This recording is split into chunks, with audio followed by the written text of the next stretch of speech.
I'm very proud of the work that we do with coalition partners. You heard from Natalie Mara from the Ontario Health Coalition. I am so proud to be part of a union where that coalition is led on the ground in many communities by members of the Canadian Union of Public Employees. Because in healthcare, we understand that we must work in coalition with community partners if we're ever going to save, not only just save, but rebuild a strong public healthcare system.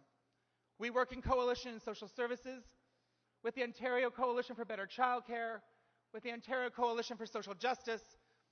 We work in coalition in so many of the places across this province. In the university sector, we work with the Canadian Federation of Students, and we're forming new coalitions every day. In fact, our municipal sector has been forming on-the-ground coalitions, fighting against P3 arenas and P3 water systems, starting that kind of networking that we know well in our union, and that's something to be amazingly proud of, sisters and brothers. We've been coordinating bargaining, and this is a very important thing. Some of you who've been around in the movement may have heard this thing, that it's the national union that does the bargaining, and it's CUPE Ontario that does the political campaigns, like they're two different things. But in fact, in our sector committees, through each and every one of our sector chairs, what our leadership and what our membership knows in their guts and in their hearts is that these things are not separate.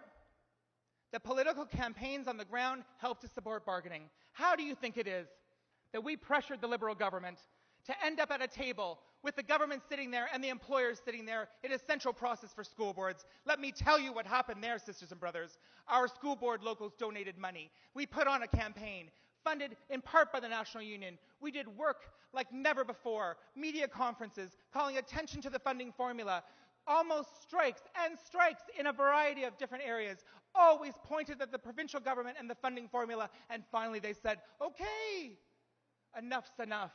Let's sit down and talk this out. That's because of the political action of our membership in that sector.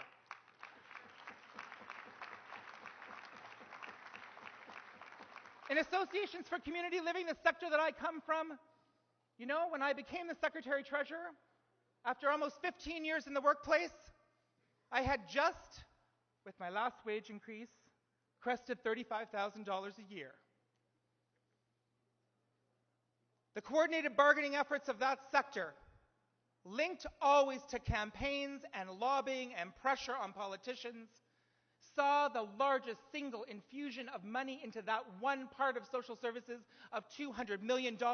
And I can tell you in my local union, that has meant that some workers have gotten a 17% wage increase, sisters and brothers. That's because of the political action of our members. I could go on about our campaigns, but I do have to talk about numbers. I don't mean to go on. I like to go on. The reason I'm talking about this stuff, sisters and brothers, is that it is the work that we do. It's the reason we exist in CUPE Ontario. To take on these political fights, to help local unions to come together. Because when we fight together, and we are stronger and we fight better and we make real change.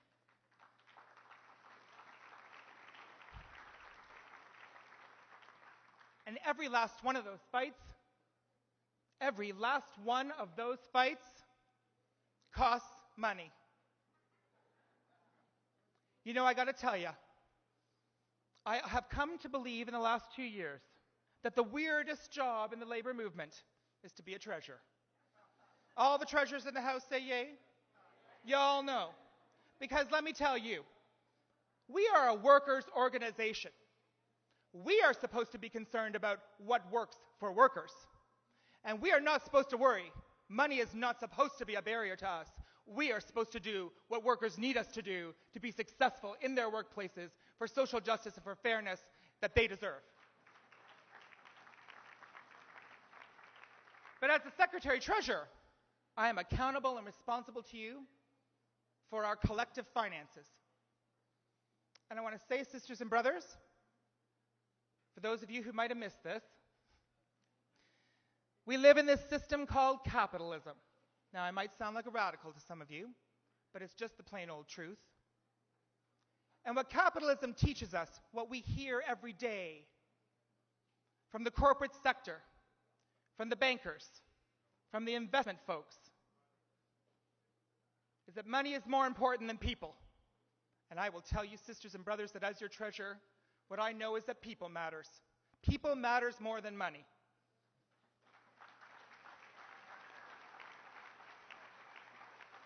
And we also get all kinds of messages about finances that say that if there is a deficit, it is a bad thing. My God, we've been living since, what the hell was his name? Brian Mulroney. When he became the Prime Minister, all of a sudden, having a deficit at the federal level was a big problem. And then, of course, all of us lived through the Mike Harris years, where the deficit was a problem. And we saw the impact when people are guided not by principle, not by what is right, not by what must be done, but by fear of a deficit. So what I'm here to tell you, sisters and brothers, with pride and with no shame,